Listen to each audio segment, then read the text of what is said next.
all about the Archers. I'm Philippa. And I'm Lauren. And we're here to discuss all that's happened so far this week. We will be focusing particularly on the episodes Sunday the 2nd, Monday the 3rd, and tonight, Tuesday the 4th of February. You have been warned, there will be spoilers. Lauren, we're dressed in black today. We're in mourning. We're somber. We're very somber because next week, Harrison is leaving us. For how long? Well, allegedly 6 months, but I worry it will be longer. 6 months without Harrison. Can we FaceTime him, do you think? Oh, I was going to say, can we face it? No, we can't face it. Can we FaceTime him? That would be very nice for me if you could arrange that. Could you arrange that? Yeah, 6 months. And you think it's going to be longer? Well, I don't know. I just worry. We're sad about it, aren't we? That was getting our last drips of Harrison like yesterday and Sunday night. That was one of my faves / flops, was that the thought of a walking and sitting on Cafe Terrace's holiday with Harrison would have been the fave of my life, only to have that cruelly ripped away. Yes. To not be happening anymore. That was very, very sad. And obviously a massive flop is Harrison's leaving. Yes. Do you think James Cartwright's going to film something somewhere and I'm going to be really pleased of the payoff of that? I do hope that this is his doing and that he has something. I mean, there can't be anything better than being in the Archers. No. But I just hope. I think we're going to be hearing him all next week. But of course, you and I won't be recording next week. No. And I don't think Quentin would let me get away with wearing the veil of mourning. I don't know if Quentin has got a veil of mourning, but maybe he would get it out, especially for Harrison. You never know. So, yes, let's start off. Let's try and put a brave face on. We'll put it behind us. I will try. We'll gather our emotions in. What faves? Tell me some more faves. Well, I very much enjoyed hearing Tracy and Chelsea in the spa, and then Tracy recreating the spa experience later on with the dishwasher at the Bull. Because I'll be honest, there's been a couple of times where I've opened a very hot dishwasher and thought, "Whoa, that's a steam." So I have experienced it myself, but I very much enjoyed hearing that. Like I said, the holiday and the thought of a holiday. I mean, I'm not a hot person anyway, so roughly 20 degrees, walking and sitting on Cafe Terraces, that's not my perfect holiday. I can read a book. Gorgeous. But yeah, what about you for faves? Well, but then they said that they hadn't seen each other even for 5 minutes. And I thought, well, hang on. I know Fallon's busy cooking, but she's not out all hours. No. And Harrison's busy, but he's just...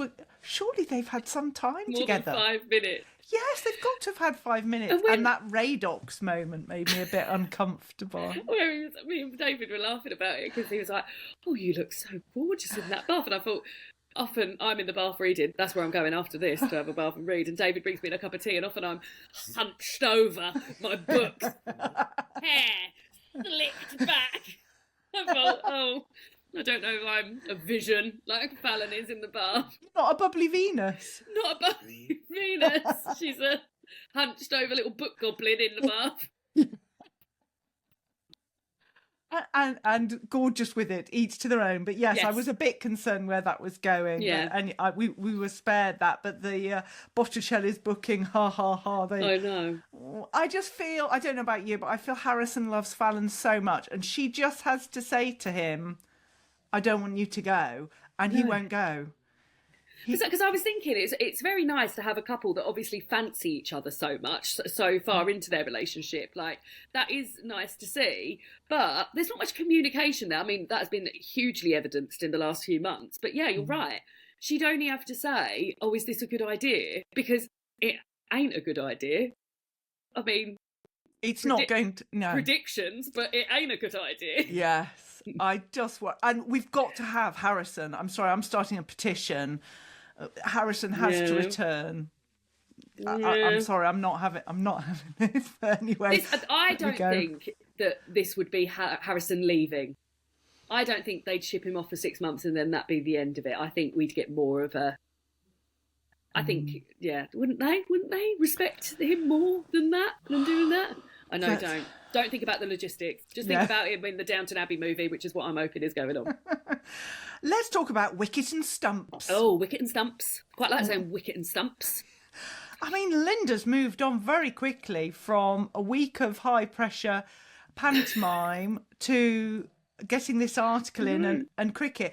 I mean, I do have to say, well done everyone for surviving pantomime week. Obviously, I loved it. A lot of people didn't. We did a little survey in the Facebook group, and 13% of people loved it. Oh, 13!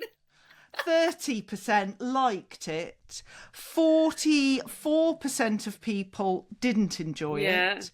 And 12% would rather apply a cheese grater to their eyeballs. Have stopped listening because of it. Yes. Wow. So, yes, not good. The majority didn't like it. So you survived it. I was in the didn't like it camp, but unfortunately I was locked in. David and I went to the car wash on Saturday, and there was only 2 cars in front of us and one in the car wash, and I was like, we'll be through this in a minute. No, we were in the queue for 45 minutes and we caught up on all of the archers, and it was like torture. It was like pantomime, car wash, torture. But I said, at least it's done, David. Yes. At least it's done. And we're on to cricket now, which is my torture, and it seemed to be torture for Tom and Harrison. Double torture. I quite liked the Tom sort of being like, oh, all right then, Fallon's not well, like clearly knowing what was going on, and then making a swift exit himself. I did think for Harrison saying, him and Fallon hadn't had all that much time together and at this point didn't know he was going this early, but I thought, you do not need to be down the pub. Like, you're leaving the cricket club. You have told them this. Yeah. This is nothing to do with you anymore. Just don't bother going. What do you think about Zainab and Ben? It was one of my flops, really, because I felt my little heartbreak sort of went because I felt bad for Brad, who was obviously fancied Zainab a bit, and then Chelsea's reaction led me to believe that maybe she feels a little bit more about Ben than maybe she realised. I don't think her sadness was purely based on the fact that Brad and Zainab weren't going to get it on. I thought that she was sort of a bit more sad about Ben. So is this a week of sort of jealousy? Because we had Alice with Chris tonight. Was she feeling a bit jealous and sort of ruffled feathers with Hannah? And then, Ben and Chelsea and Zainab and Brad. Yes, is this the warm-up to Valentine's week? I very much like Zainab and I want her to be established, and I'm quite up for Zainab and Ben, but it just made me feel sad, like the way Chelsea was so sulky with it, and I was like, I've been there sulking about it because you don't fully understand it in your own head, and maybe she does fancy him, and then sort of putting that onto the fact that it was about Zainab and Brad she was sad about, and I thought, I felt a bit sad for her. So, that was a flop of mine. And having to be partnered with Derek Fletcher. Poor Thanks, Chelsea. Derek, as he goes. Yes. What other flops did we have? What did you think of Lawrence? What did you make of him? I didn't really make much of him because I didn't assume he would be sticking around for more than one episode. And guess what? He did. So that was a bit disappointing for me. But I think, to be honest, I just sort of close my ears when it comes to cricket because I'm like, none of this is going to pay off in the long run for me. So I'll forget about it. What did you think of Lawrence? Yeah, as you say, it was cricket chat, so I kind of switched off a bit. I'm interested in where that's going to go with Linda, and I'll come loosely on to interested, I think, by your face. Maybe, I'll come on to that in the prediction. Interested. But poor Robert and the dentist, and Linda wasn't checking her phone, and I walked down. Where is the dentist? How far has this poor man walked? I know. That's the last thing you want to be doing when you're out of the dentist as well. In this weather, cold. Unless they've got that in the village shop, along with the post office. And Susan's the dentist as well. Oh, God. How did you find the Hannah, Chris and Alice all doing a pub quiz together? I liked to hear Hannah and Chris together because I thought they were just friends now. They've already, Chris tried to give her a kiss some time ago. Yes! And she was like, no, I think we're better off as friends. And he was like, oh, yeah. So I liked hearing them together after that. I had completely forgotten about that. I thought it was on, and then I was like, oh, this is going to be so awkward. But I'd completely forgotten that it just hadn't done anything for her. No. So that makes me think about the whole thing completely differently then. So I liked it because I thought, they're being friends. Yes. That's nice. But then Alice was all...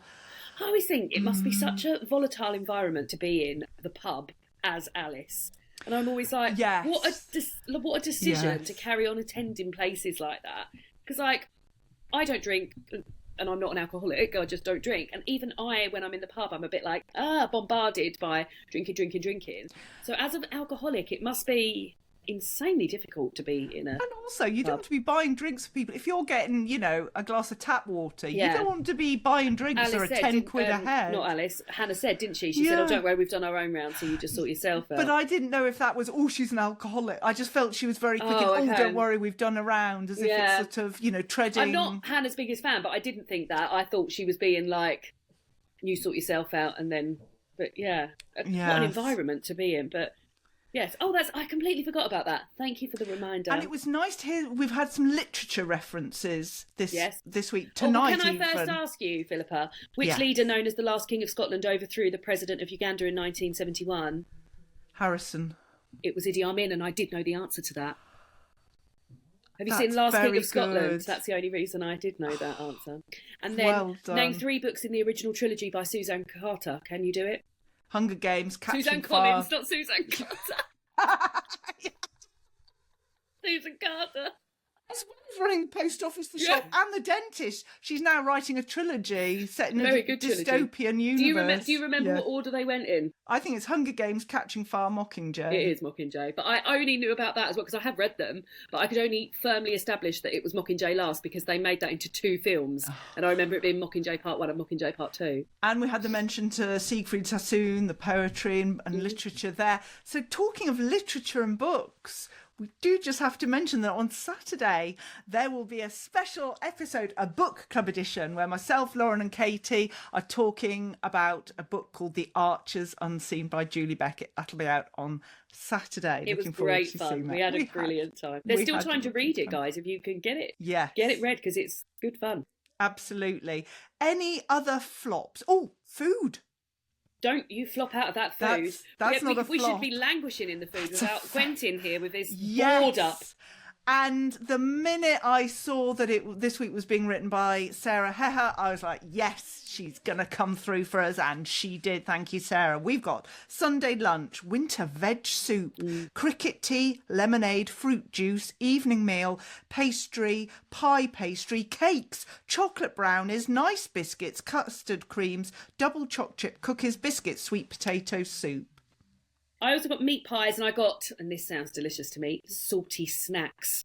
Ooh. Pass me the bags and bags and bags of salty snacks. I'll just eat them until I go bang.